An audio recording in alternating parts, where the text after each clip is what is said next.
Malam bro, malam teman-teman. Sehat, kabar sehat bro. Ya sehat. Bro gimana? Aduh, sehat kecuali market bro, kecuali Porto. Sama nih. Ngeri banget ya, nggak expect ya. Kalau kalau gue pribadi sih gue nggak expect bro. Sama lah, sama. Karena saham yang banyak yang fundamentally bagus, banyak udah murah jadi lebih murah ya. Ternyata market memang irrational lah. Iya, Hmm. iya, iya, betul. Nah, bro, ini sebelum kita bahas lebih jauh ya terkait dengan pembahasan kita pada malam hari ini kan kita pengen belajar DHE dan juga Danantara Effect dan mungkin nanti boleh kita tambah satu nggak bro, MSCI Boleh kali ya, banget, gitu boleh ya. banget. Jadi ada tiga nih yang mau kita bahas karena kayaknya memang apa ya? Kalau gue bilang itu kok kayaknya berita-berita buruknya itu nggak habis-habis gitu ya bro. Baru satu keluar, belum selesai, ada lagi gitu berita berita buruk gitu ya. Ada lagi berita buruk, belum lagi yang spin-offnya tuh yang kayak Pertamina gitu ya. Ya. Waduh, ini gimana nih jadinya kalau ngelihat market kita kayak gini ya. Nah, tapi sebelum kita bahas itu, boleh mungkin lu perkenalkan diri dulu, bro. Oke. Dan kemudian Mhm. sekaligus mungkin boleh diperkenalkan komunitas kelas saham. Karena komunitas grup kelas saham ini ya, Cuan Troopers, ini adalah pertama kalinya kita IG Live bareng gitu ya, bareng dengan komunitas kelas saham gitu. Jadi mungkin boleh diceritain dulu sedikit gitu ya latar belakangnya kelas saham sendiri seperti apa. Oke. Singkat aja ya, kalau kelas saham ini Iya. basically komunitas buat value investing. Jadi kita fokus bagaimana kita analisa sebuah saham, kan di belakangnya itu ada perusahaan secara komprehensif. Tujuannya ada agar conviction kita bisa tinggi. Jadi ketika kita berinvestasi ke saham tersebut, tidur kita bisa nyenyak. Nah, terus di komunitas kita sharing banyak tentang mostly fundamental perusahaan, uh, dengan tujuan agar member-member ini bisa jadi investor yang independen. Mm-mm. Itu sih. Oke, Kalau oke, oke. Jadi halnya. alirannya ini lebih ke fundamental ya, bener ya? Yes, 100% fundamental. Oke, oke, oke. 100% fundamental, keren-keren bro. Eh untuk apa namanya? Untuk saham-saham dan horizon dan universe sahamnya ini lebih kemana bro? Lebih ke blue chip, second liner, third liner, atau semuanya? Oke, kalau untuk saham-sahamnya itu bisa dibilang semuanya, as long as saham yang mau dibeli itu eh, murah. Eh, Mm-mm. Kalau murah, mau blue chip, mau second liner, mau yang small cap, itu kita tetap apa namanya, tetap ngelihat lah gitu. Mm-mm. Jadi semua berdasarkan harga beli. Ya, kalau harganya murah, diskon, eh, ya kita bisa ibaratnya take a chance lah. Jadi Mm. tergantung opportunity cost ya. Jadi kalau misalnya kayak sekarang banyak blue chips yang lagi diskon, contohnya Mm-mm. Bara ya, itu kan Iya, banyak yang penurunannya sampai bahkan BRI kalau nggak salah hampir 50% dari all time high. iya. Ya kita mikir secara logika aja kalau apakah bank ini one day bisa uh, ibaratnya turn around lah. Mm. Ini kan apa namanya, bulan satu karena ada kenaikan CKPN, laba jadi turun drastis ya. Kemudian manajemen juga tadi sempat state bahwasannya CKPN ini bakal yang tertinggi, tapi setelahnya nanti akan turun. Tapi itu semua tergantung dari manajemennya. Cuman kita mikirnya sederhana aja. Apakah kinerja dari bank ini bisa kembali lagi nggak? Kalau bisa kembali lagi ya artinya it's a good time to buy gitu kan. Nah, jadi tergantung sih, bisa blue chip ya, bisa second liner ya. Kalau second liner ada yang menawarkan growth yang jauh lebih menggiurkan dibandingkan blue chips. Nah, kemudian dengan margin of safety yang cukup ya kita juga tertarik lah gitu. Tapi ya memang sekarang blue chip banyak yang diskon, banyak yang murah-murah. Hmm, Hmm, oke, oke, oke. hmm, Untuk apa namanya? Ini yang nanti mau kita tanya ya, karena kan ini fenomenanya sangat fundamental ya, bro. Ini ya. benar-benar gara-gara apa namanya? Gara-gara kondisi sentimen global dan juga dalam negeri yang mempengaruhi ya. Nah, tapi udah berapa lama sih sebenarnya kelas saham ini berjalan, bro? Oke, kalau kelas saham baru mau 1 tahun. Jadi kita mulai dari bulan 4 tahun lalu kalau nggak salah ya. Jadi bulan Iya. 4 ini pas 1 tahun. Dan Oh, memang oke.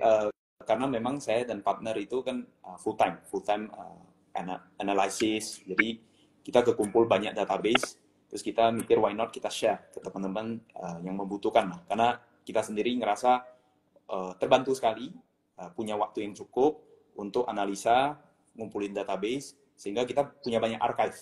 Jadi kalau misalnya ada kesempatan di industri bank, kita siap, kita punya datanya, ya kan? LDR, KASA, dan whatever. Kemudian di industri pertambangan, kita juga punya datanya lengkap, kita ngerti bisnis prosesnya.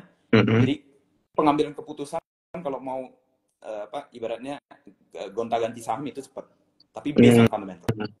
Oh, saya baru tahu juga fundamentalis itu bisa satset gitu ya. Oh, bisa. Biasanya kan Iya, biasanya technical trader yang satset iya gitu ya. betul. Karena kan memang kita kadang bukan kadang ya, technical itu memang dipakai untuk entry dan exit Yes. gitu ya, di level berapa. Kalau di Hmm. fundamental juga bisa kelihatan ya, Bro ya. Kalau di Entry fundamental, exitnya itu gimana? jujur saya pribadi juga nggak terlalu ngelihat ya. Cuman paling ngelihat sekilas lah pergerakan secara jangka panjang, misalnya 5-10 tahun pergerakan harga sahamnya seperti apa. Tapi sekilas saja. Tapi 95% keputusan yang diambil untuk jual beli itu based on fundamental. Jadi prospeknya. Kalau misalnya Oh, kita rasa misalnya BRI di harga sekarang dengan kinerja saat ini, ya misalnya laba yang turun kurang lebih berapa? 60-an%, apakah nanti bulan depan, kuartal depan, tahun depan itu bisa balik kembali ke laba yang wajar atau bahkan grow? Kalau misalnya bisa, prospeknya bagus, justru it's a good time to buy. Tapi kalau misalnya prospeknya kurang bagus, mau PE under 5 pun, kan artinya kinerjanya bisa semakin buruk, akhirnya PE-nya jadi mahal kan, valuasinya jadi mahal. Jadi ya kita sebagai investor kan lihatnya ke depan gitu sih. Mm-mm. oke oke oke oke. Mantap mantap, Bro. Mm-mm. Nah, sekarang kita dari sana ya, kita berangkat dari sana dan juga latar belakang dari kelas saham sendiri, kita coba menganalisa sentimen gitu ya. Boleh nggak nih kasih satu kata buat IHSG hari ini, Bro? Waduh, apa ya? Kesempatan, Kesempatan ya. Wah, keren. chance. Lu tau nggak? Gue kira lu mau bilang apa? Gila. Apa? Kalau kita justru lihatnya kesempatan, bro. Oke oke oke. Iya bener Chance. sih, kesempatan ya. Ya, Oke, dan itu yang mau kita bahas ya saat ini ya. Indeks harga saham gabungan jarang sekali koreksi sampai 3% di satu ya, hari ya. Tapi belakangan memang kita lumayan sering ngelihat koreksi di atas dua ya. persen gitu ya. Tapi hari ini memang kayaknya yang paling dalam 3% dan bahkan volumenya itu jauh lebih banyak daripada Sebelumnya. rata-rata dalam 1 minggu ini gitu ya. Jadi ini nih yang agak ngeri nih kalau udah koreksi pakai volume tuh ke depannya mau gimana. Nah, kalau kalau lu ngelihatnya gimana nih fundamentally indeks kita Oke, gimana? Boleh nggak dikasih oke. komentar? Kalau IHSG sebenarnya tanpa saham Pak PP ya, tanpa Iya. saham Pak PP. Karena kalau secara valuasi saham Pak PP nggak murah lah. Tapi kalau tanpa saham Pak PP sebenarnya IHSG sekarang ada di level mungkin around 5 ribuan. Jadi Mm-mm. bisa dibilang udah crash sebenarnya. Mungkin udah Mm-mm. turun 20 sampai 30-an%. Eh, Sedangkan ya memang secara fundamental ada sedikit perlambatan karena kalau kita lihat secara makro ya likuiditas, kita lihat M2 money supply 2023 2024 ya. Nanti teman-teman bisa cek itu di Bank Indonesia websitenya. Kalau M2 money supply kita selama 2023 sampai 2024 itu tumbuhnya hanya 4%. Mm-mm. Sedangkan dari 2014 hingga 2022, 8 tahun sebelumnya, secara rata-rata itu kurang lebih di 8%. Jadi dari Mm. 8% turun jadi 4%. Itu kan 50% ya, Bilang penurunan likuiditas. 50% betul money Jadi supply-nya. ya, jadi pertumbuhan uangnya itu melambat 2 tahun terakhir. Makanya kalau teman-teman yang di bisnis itu pasti terasa perputarannya agak lambat. Walaupun ada ya mungkin beberapa sektor yang tetap tetap bisa grow ya, yang Mm-mm. mereka punya moat yang besar, mostly ya ada di bursa efek kita. Cuman kalau yang size-nya kecil pasti terasa dampaknya gitu sih. Oke, oke. Ini gara-gara ada money supply yang menurun Money ya. Most supply yang probably, ya, most probably apa yang membuat money supply itu menurun kalau lu lihat bro? Apakah ini gara-gara demand kalau atau money gimana gitu? supply semua kan tergantung dari Daya beli yang turun mungkin atau investornya pada kabur ke ini ke luar negeri. nah, Ini kira-kira yang mana nih? kalau kalau money supply kan pasti banyak diatur oleh Bank Indonesia. Nah, kalau Bank Mm-mm. Indonesia kan selama 2 tahun belakangan kan kebanyakan naikin suku bunga. Kalau Ya, suku bunga naik kan secara apa namanya cost of capital kan naik meningkat. Kalau juga ya. kita bisnis cost of capital meningkat, bunga yang kita bayar di perbankan itu meningkat, otomatis kan laba perusahaan kita ada potensi mengecil kan. Dan Hmm. tujuannya Bank Indonesia untuk naikin suku bunga kan untuk menarik likuiditas di pasar. Ya. Nah, jadi dengan menaikkan likuiditas, ya karena mungkin mereka sudah print begitu banyak pada saat COVID, kemudian tahun 2022 mulai meningkatkan, kemudian otomatis supply uang itu berkurang. Pertumbuhannya Mm-mm. pertumbuhannya jadi melambat, bukan berkurang lah. Gitu. Oke, oke, oke. Bukan ini ya, berarti memang ini purely gara-gara mekanisme suku bunga juga ya, Suku bunga, yang dipengaruhi oleh sentimen global juga betul, ya. betul. The Fed, Proyeksi dari luar negeri, The Fed kemarin kan menahan suku bunga gitu ya. ya, Banyak yang bilang akan menurunkan, tapi ternyata ditahan yes, dulu gitu ya. Ya, yes. kurang lebih begitulah ya. Makanya kita juga tidak bisa dengan semena-mena nurunin lagi lebih Betul, dulu betul. gitu ya. Agak Kemarin kan kurang udah sekali. bebas. Heeh. Mm-mm. Iya, Karena iya, iya, iya, karena iya. Bank Indonesia kan banyak melihat the Fed. Mm-mm. Karena kenapa ya? Harus ya, Transaksi harus lihat The Fed. transaksi dunia kan 60-70% masih pakai dolar. Nah, Iya. melihat kurs gitu. Bank Indonesia lihat kurs kita kalau kita turunin lebih cepat dibandingkan the Fed, kurs keluar itu bisa apa? US dollar keluar dari negara kita bisa banyak. Sehingga Mm-mm. rupiah bisa melemah lah. Makanya hari ini kan ada bahasan tentang Danantara, ya kemudian DHE, yang Iya, iya, iya. tujuan utamanya adalah untuk menstabilkan ekonomi kita, yang pada akhirnya kurs kita juga bisa stabil, menambah foreign direct investment dan lain sebagainya. Gitu sih. Mm-mm. Mm-mm. Oke, oke. Sekarang kita beralih dulu ya. Tapi sebelum kita beralih, teman-teman Cuan Troopers, gue pengen ngingetin pertanyaan-pertanyaannya tolong dimasukin di kolom question and answer. Dari tadi Joe udah semangat banget tuh nanyain Unilever ya. Hari ini turun 15%. Nanti kita bahas ya, termasuk dengan sektornya juga. Dan mungkin dari sisi fundamental sendiri, kita pengen tahu ya, apakah Bro Leo nanti ke depannya bisa ngelihat nih fair value-nya IHSG kalau kondisi sentimennya seperti ini tuh seperti apa. Tapi itu nanti belakangan aja ya, jangan Oke, sekarang. Nggak seru nanti. siap, siap. Ya, pertanyaannya tolong dimasukin di kolom Q&A aja ya, teman-teman Cuan Troopers, termasuk emiten-emiten yang mau dibahas. Nanti akan dibahas dari sisi fundamentalnya oleh Bro Leo. Nah, dari 3 sentimen yang mau kita bahas, MSCI udah pasti Ya. negatif. Dan antara, actually gue netral, gue nggak tahu positif atau negatif.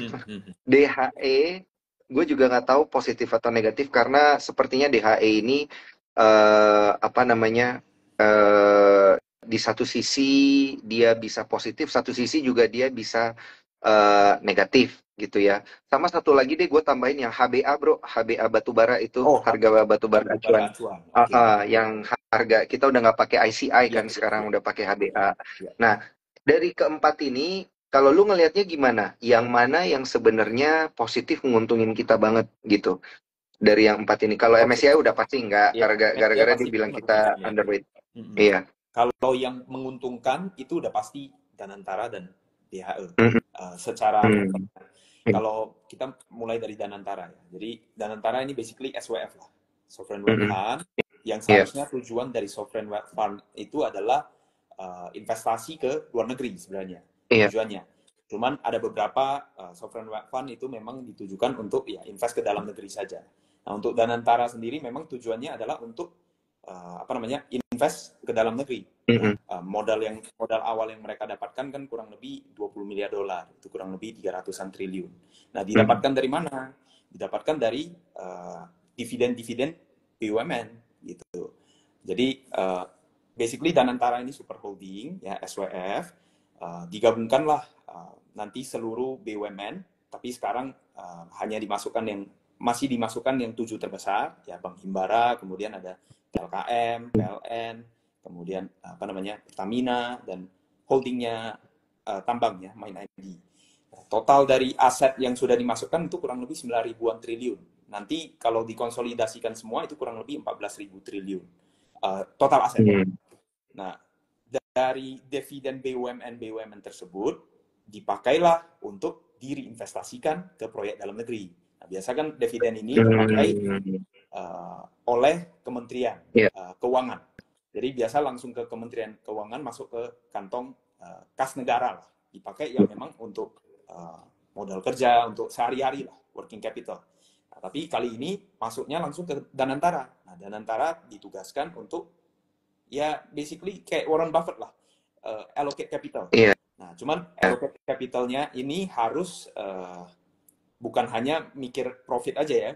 Kadang ada proyek-proyek yang mungkin kita nggak bisa lihat profit untuk dalam jangka dekat ya, misalnya kita bangun infrastruktur jalan tol, itu kan nggak bisa profit atau BOP yang cepat lah. Tapi kan dampaknya kepada masyarakat itu besar. Jadi investasi ke proyek-proyek yang dampak ke masyarakatnya itu besar. Jadi angka 20 miliar ini itu di tahun pertama. Nanti di tahun berikutnya proyeksinya juga nilainya juga sama, kurang lebih 20 miliar. Nah, jadi dari angka 20 miliar ini, 20 miliar USD, mereka jadi co-investor. Jadi nanti mereka ngajak misalnya swasta atau investor luar ya, itu untuk investasi foreign direct investment ke dalam negeri. Nah, Danantara itu sebagai co-investor. Gua ikut invest nih. Artinya gue yakin sama proyek gue sendiri. Misalnya invest, anggaplah 50%. 50% artinya dana yang bisa masuk dari luar ke dalam negeri itu jadi double kan. Dari 20 miliar jadi 40 miliar. 20 miliar ini uangnya investor asing. Ya kan? Kalau foreign direct investment masuk, ya kan mereka invest di hard asset, di smelter ya, untuk hilirisasi, di pabrik, di pertambangan dan sejenisnya. Otomatis kan lapangan kerja terbuka. Pekerjaan terbuka, orang dapat penghasilan ya, masyarakat sekitar dapat penghasilan, otomatis perputaran uang jadi ada lah, ekonomi bisa grow gitu. Tujuannya kan itu. Dan memang dari 20 miliar US dollar ini awalnya pasti akan diinvestasikan di 15 sampai 20 proyek yang mendukung programnya pemerintahan Pak Prabowo ya. Contohnya misalnya hilirisasi, kemudian ada EBT dan sejenisnya lah. Nah, otomatis kalau ada uang masuk, kurs kita kan jadi kuat. US dollar kan masuk kan.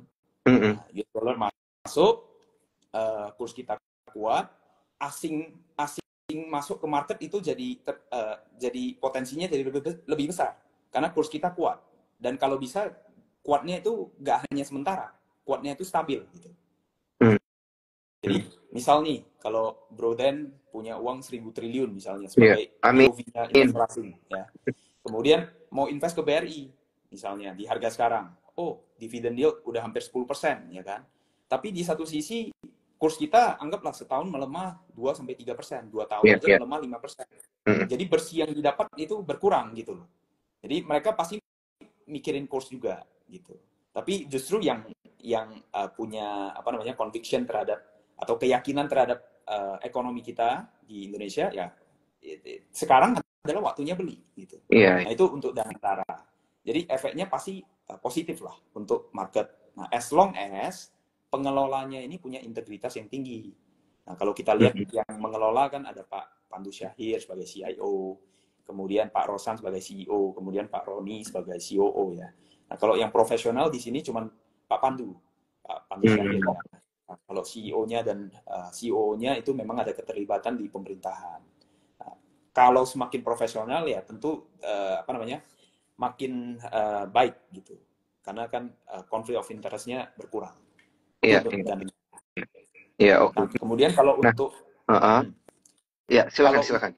Untuk DHE kan tujuannya apa ya?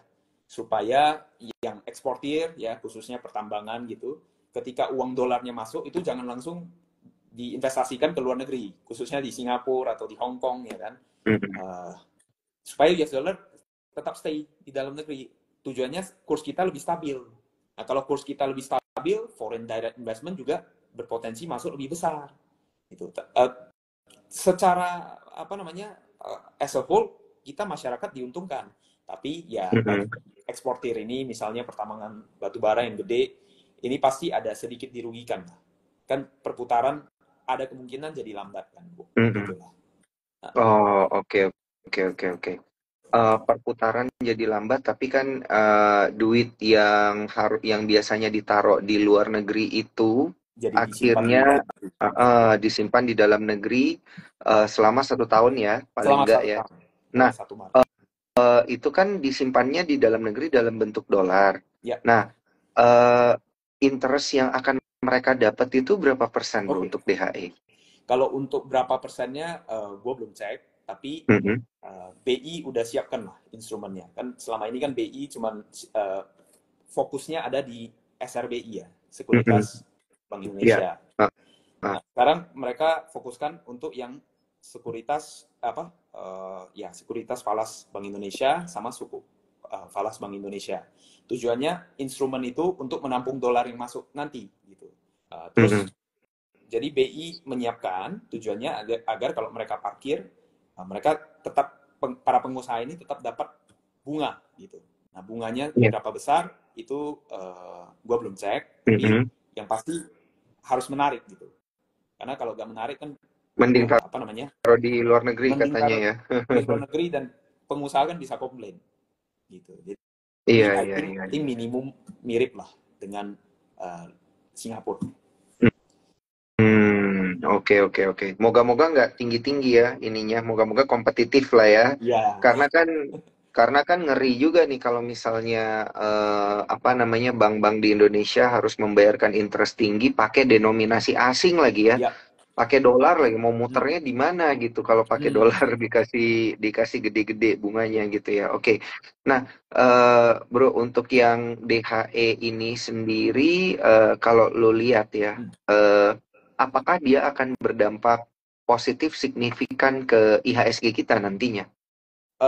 Tadi ya, kembali lagi kalau Danantara sama DHE tujuannya kan supaya dana asing masuk. Dana asing masuk, kurs kita kuat, otomatis secara gak langsung akan berdampak pada IHSG. Karena kan kalau investor asing ini ngelihat, oh kurs rupiah mulai stabil nih, karena ada kebijakan pembuatan super holding Danantara, kemudian ada DHE, apa namanya, kebijakan DHE. Ya, otomatis mereka bisa memproyeksi, oh rupiahnya bakal stabil di kisaran segini aja.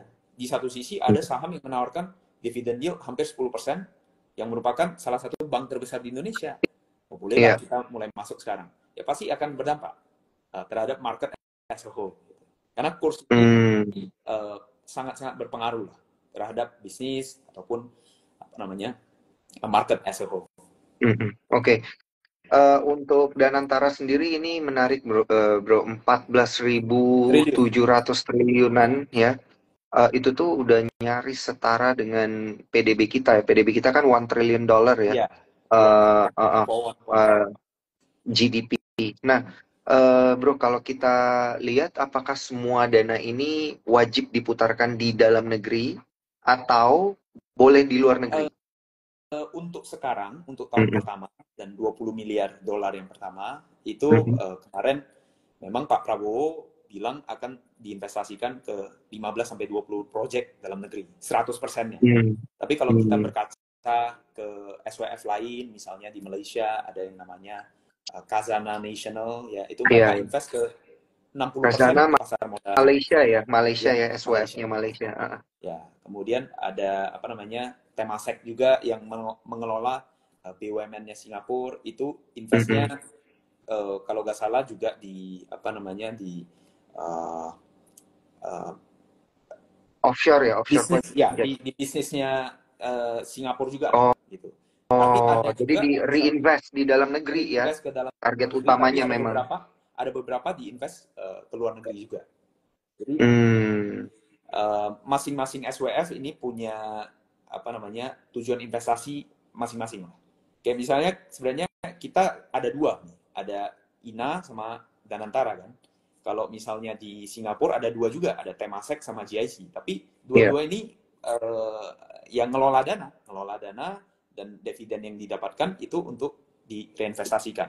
Nah, cuman masing-masing tujuan investasinya beda-beda. Ada yang di luar, ada yang di dalam negeri. Kalau di Indonesia sendiri, Danantara untuk tahun pertama 100% di Indonesia. Dan lebih lebih mengarah ke real project gitu ya. Yes. Berarti lebih Ke ke real hard asset. project, hard Jadi bukan assetnya, ke liquid asset. Yes. bukan Kalau Khazanah ke Malaysia tadi itu Hmm? kurang lebih I think 60% diinvest ke pasar modalnya Malaysia. Jadi yang liquid asset. Oh, oke oke oke oke. Nah, ini dia yang kita juga sepertinya belum bisa mengukur lah ya, menakar efeknya ke IHSG nanti seperti apa. Apakah Ya. akan ada aturan yang memang memperbolehkan berapa persen dari dana itu dimasukkan ke dalam indeks harga saham gabungan gitu ya, atau memang lebih mencari ke hard assetnya aja ya Ya. Ya. gitu ya. Kalau hard asset kan berarti investment masuk itu lewat BKPM dong ya, Ya. di domestic Yes. domestic investment. Tapi in the end secara tidak langsung pasti akan berdampak ke market. Pasti. Iya iya Karena kurs kan menguat dan ya menarik mereka untuk iya iya invest. iya. Wah, ini menarik, menarik ke depannya. Nah, dengan adanya sentimen-sentimen tersebut ya, ada MSCI juga tadi yang udah jelas-jelas ngomongin kita underweight investor asingnya ini jadi capital outflow melulu gitu ya. Nah, gimana nih dengan sektor-sektor yang hari ini terkoreksi parah banget gitu? Utamanya kan pastilah perbankan ya. Perbankan itu kan kurang lebih hampir 50% kayaknya memang menopang indeks gitu ya. Ya. Jadi kalau dia turun, most probably ya 50% indeks kita juga turun gitu. Nah, ini pandangan lu sendiri dengan semua sentimen ini ke depannya gimana nih di akhir hingga akhir kuartal 1 dulu deh gitu ya. Karena Oh, besok udah puasa nih, Bro. ya jadi udah pas apa namanya udah deket mau Ramadan ya kan. Eh, Pas mau tarik saham malah Iya, turun ya. hari terakhir, bener, hari terakhir Februari, besok udah awal bulan Ramadan ya, koreksinya parah, Koreksi. gimana nih bro? Ya, kalau untuk MSCI sekarang kan underweight. Iya, Tapi kalau Bro Den ingat kalau nggak salah di tahun I think 2021 ya kalau nggak salah ya. MSCI juga kayaknya ada underweight China. Tapi sekarang kan iya, naikin lagi kan. mm-mm, Jadi underweight itu bukan berarti selamanya. Kalau mm-mm, misalnya nanti ke depannya perputaran ekonomi Indonesia as a whole itu semakin baik, ya tentu mm-mm, mereka bisa memberikan rating yang lebih tinggi. Oh, mm-mm, proyeksi ekonomi Indonesia ke depan bakal bagus nih, ya kan? Inflasi mulai terjaga, gak terlalu rendah, juga gak terlalu tinggi. Kemudian likuiditas pasar juga banyak, mereka bisa naikkan. Nah, tapi kalau untuk sampai satu kuartal ini, I think ya bakal masih tetap berat sih, karena short term kan apa namanya baru kan, baru di underweight pasti akan lebih terasa. Tapi kalau secara long term, saya pribadi sih punya conviction lah terhadap ekonomi Indonesia, karena saya kan orang Indonesia, jadi harus punya conviction. Gitu. iya, iya, iya, benar-benar. Kita berjuangnya di sini ya, jadi kita juga harus Yes, punya conviction, jangan kondisi nggak kayak mau. gini langsung, iya, Ya, jangan langsung kabur begitu aja betul, ya. betul. Iya, iya, iya, iya, iya, kita harus punya conviction lah. Ini seninya di sini ya, bro ya, untuk ngelihat peluang-peluang ini kan. Seperti tadi lu bilang satu kata buat IHSG, ini adalah peluang Peluang. gitu. Diperbankan sendiri eh, hingga akhir Q1 nanti, lu lihat apakah masih akan berada sideways di level-level seperti ini atau gimana, bro? Kalau secara fundamental, saya pribadi banyak melihat Big Four banks ini memang Mhm. secara apa namanya loan deposit ratio ya LDR itu Bank Himbara itu jauh lebih tinggi kalau dibandingkan BCA. Yang paling tinggi memang Mandiri, makanya koreksinya tajam. LDR itu ibarat likuiditasnya bank. Jadi kalau LDR-nya terlalu tinggi, ya otomatis bank itu nggak bisa nyalurin kredit terlalu besar. Nah, Bank Mandiri itu sempat kemarin kalau nggak salah saya hitung kurang lebih udah 95% ke atas lah, as a whole Mhm. konsolidasi ya. Mhm. Kalau BRI masih cukup oke, walaupun udah 90% nyentuh ya. Kalau BCA kayaknya 75% ya. Nah, Mhm. otomatis BCA kan paling punya likuiditas untuk nyalurin kredit ya. Nah, kalau bisa nyalurin kredit lagi, artinya kan laba bisa grow. Nah, Iya. kalau secara LDR, secara likuiditas, big three banks ya di luar BCA memang udah mulai ketat, paling ketat itu Mandiri. Di satu sisi LDR ini juga bisa berkurang, bukan hanya berdasarkan apa namanya kredit yang dibayarkan ya. Jadi kalau misalnya likuiditas bertambah, money supply bertambah, otomatis kan DPK mereka meningkat. DPK perbankan meningkat, otomatis LDR akan turun. Nah, jadi Iya. kalau untuk setahun ini uh, karena likuiditas udah ibaratnya mentok lah, mentok dalam artian uh, Bank Indonesia kecenderungannya bakal turunin suku bunga, otomatis kan likuiditas akan bertambah, akan berdampak ke DPK-nya perbankan, LDR bisa turun, mereka bisa punya peluru lagi untuk ditembakkan jadi kredit. Nah itu satu. Kedua, ya saya lihat apa namanya CKPN yang dicadangkan sama perbankan-perbankan ini itu bisa dibilang udah cukup konservatif lah. Jadi mereka cadangkan besar kayak BRI kan cadangkan 5T ya. Iya. Tahun lalu cuman kayaknya 2-3T, jadi meningkat hampir ratusan persen. Itu tujuannya agar kedepannya bisa grow gitu loh. Jadi Hmm. ketika sudah dicadangkan, ketika ada bad credit, oh pencadangannya udah ada nih. Jadi nggak perlu dicadangkan lagi, jadi labanya bisa tumbuh lagi gitu. Tapi mungkin tahun ini ada kemungkinan tetap stay di kinerjanya dengan tahun lalu, kemungkinan ya. Kecuali nanti suku bunga banyak diturunkan, nah itu otomatis kan likuiditas bertambah, LDR turun, apa namanya, peluru bertambah, laba bisa grow.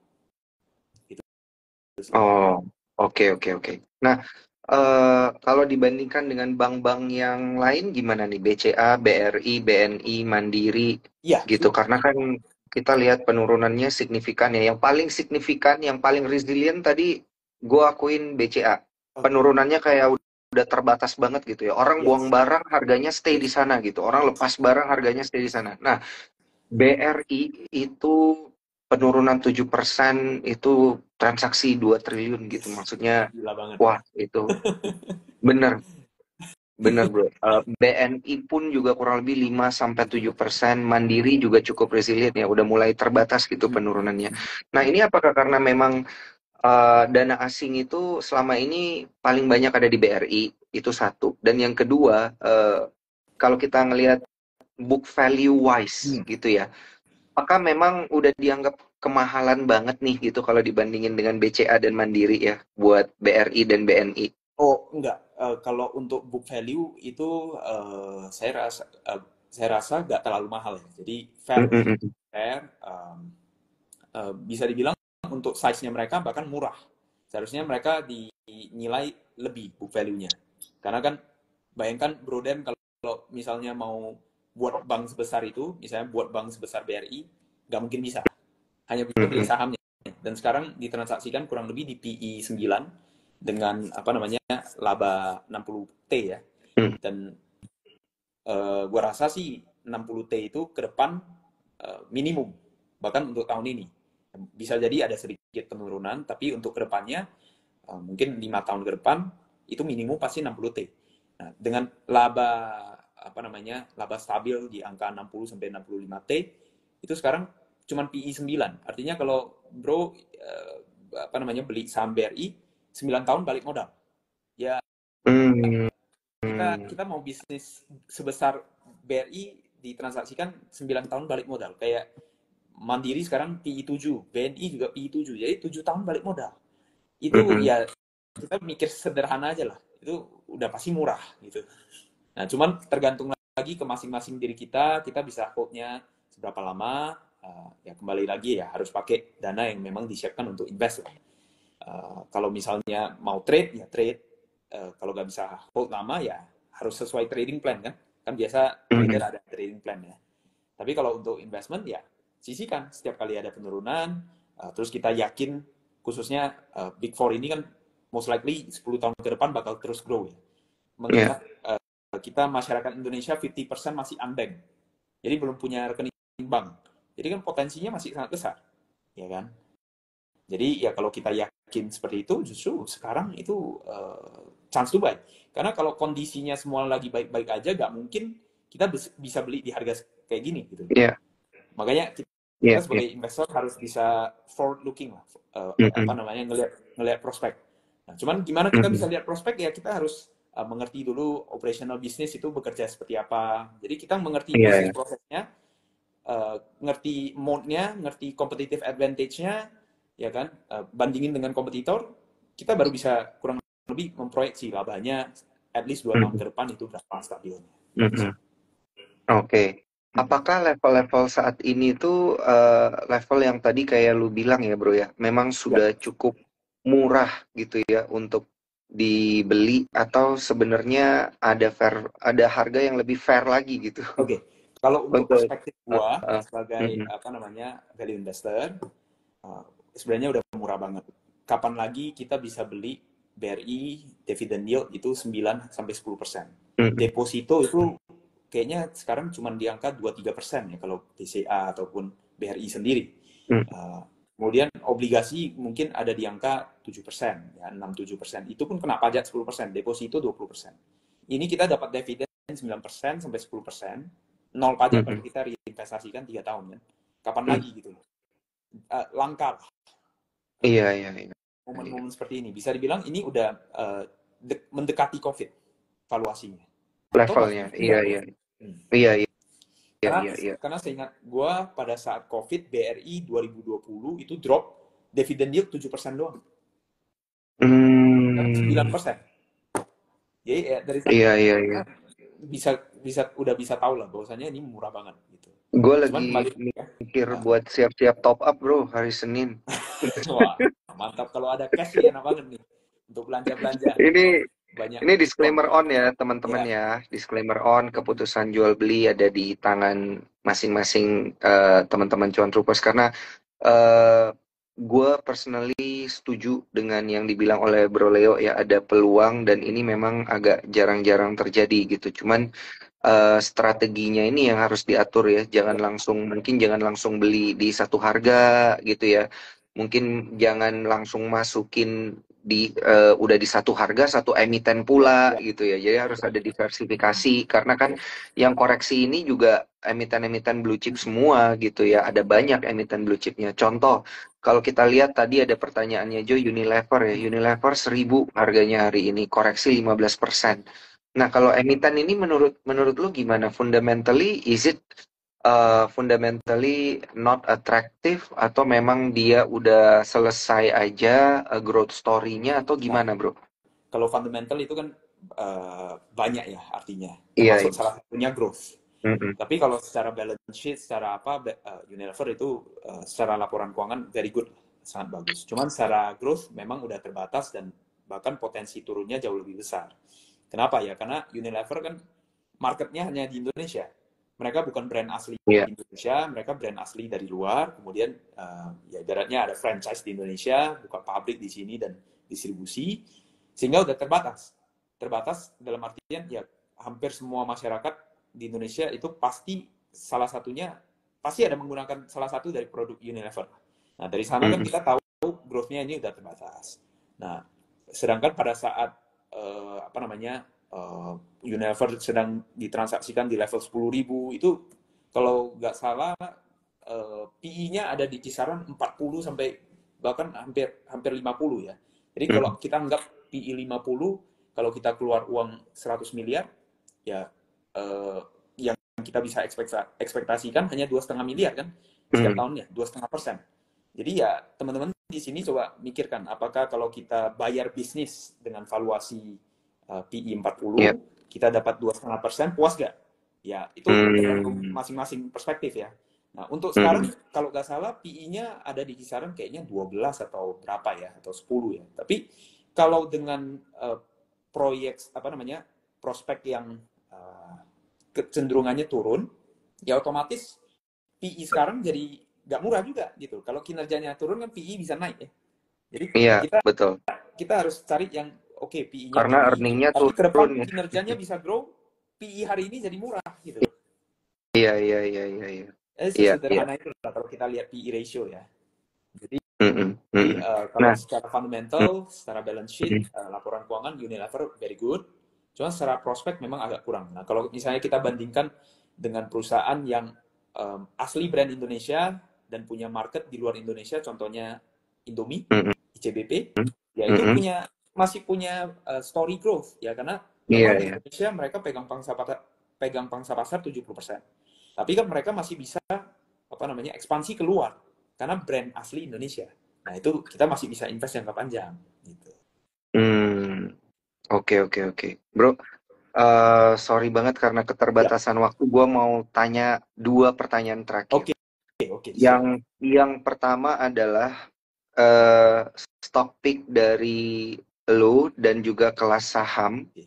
itu tiga aja deh gitu Wah, yang menarik secara fundamental nih. banyak Yang ya. menarik secara fundamental di kondisi market kayak gini itu ada di mana sebenarnya yang perlu diperhatikan? Oke, ini Bro Dan sebenarnya minta terlalu banyak nih karena Oh, jujur kalau kebanyakan ya. kita Satu aja sebagai kalau gitu ya. investor itu biasa setahun bisa dapat 3 ide aja udah luar biasa banyak. Oh, Tapi gak apa-apa, ini saya oh, coba share. iya, iya, Eh, yang pertama ya banking lah. Banking teman-teman boleh lihat iya, ya, Bank Himbara khususnya, Mandiri, oke. BRI, BNI, itu teman-teman boleh masukin watchlist dan boleh analisa lebih lanjut lah. Itu yang Mhm, pertama. Yang kedua mungkin boleh mulai melirik industri pertambangan. Jadi hmm, batu bara kan sekarang kan lagi banyak turun. Tapi karena kita tahu komoditas ini kan naik turun ya. Pada saat turun, PE biasa meningkat, kinerja turun. Justru pada saat itu eh, chance to buy gitu. Cuman ya holding periodnya harus siap-siap gitu.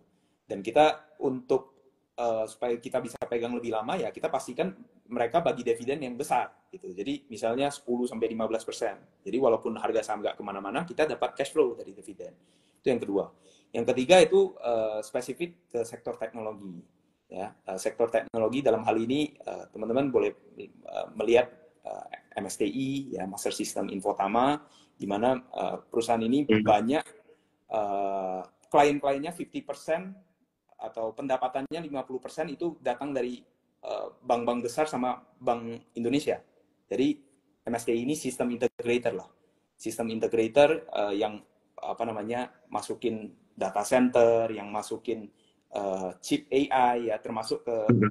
AI lintas arta punya Indosat kemarin yang launching dengan siapa? Jensen Huang. Iya. Itu yang masukin ke lintas arta itu master system.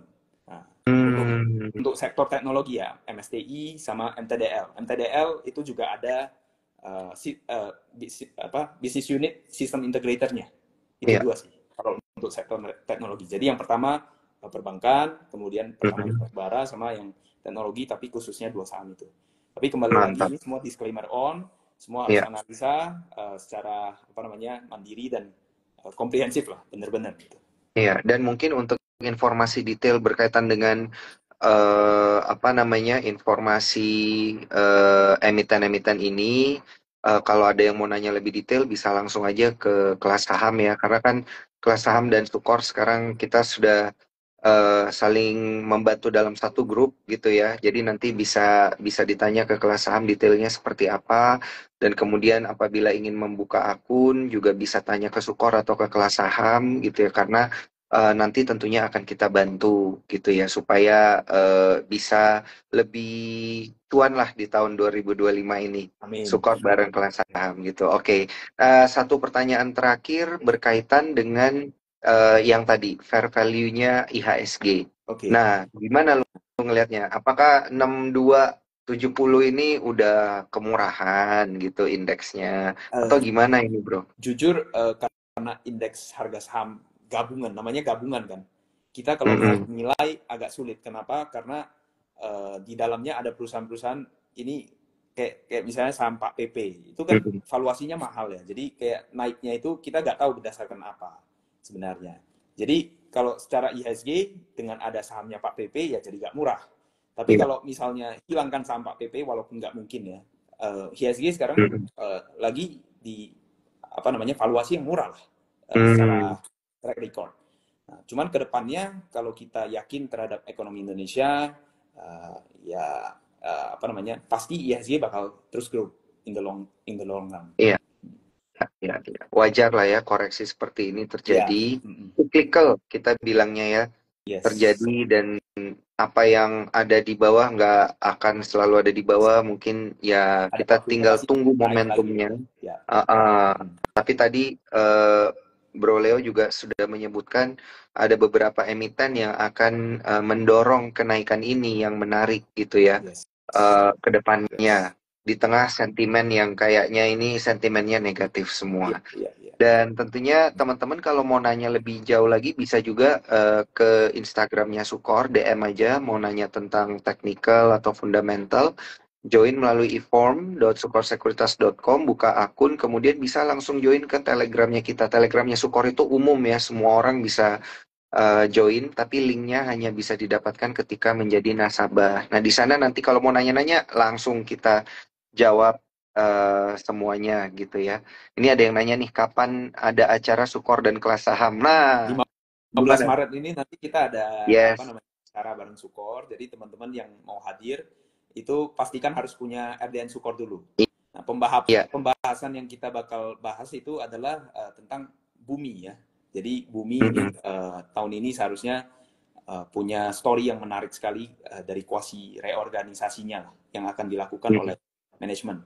Nah, jadi teman-teman kalau penasaran untuk apa namanya, story untuk aksi korporasi bumi ke depannya atau proyeksi bumi, kinerja bumi ke depannya, ya pastikan udah punya RDN Sukor, jadi bisa hadir di acara Sukor nanti 15 Maret ya. Mantap. Save the date ya, teman-teman, 15 Maret. Join acara kita nanti kelas saham bareng Sukor Ya, supaya bisa melihat peluang yang lebih banyak lagi di tahun 2025 ini. yes, yes, Mantap yes. Bro Leo. Siap. Thank you banget waktunya, thank you banget sharingnya pada malam hari ini. Gue juga mau say thank you buat teman-teman Cuan Troopers dan juga teman-teman dari kelas saham yang menyaksikan IG live kita yang pertama di tahun 2025 ini bareng kelas saham. Moga-moga ke depannya di bulan-bulan berikutnya ada banyak informasi-informasi yang didengerin hari ini ya, yang membantu teman-teman bisa jadi lebih cuan ya ke depannya. Siap. Oke. Thank Terus you, sekali lagi Bro Bro Dan. Leo, sampai Ya, jumpa thank you. di 15 Maret ya nanti ya. Yes, siap bro. Yuk, bye bye. Bye bye.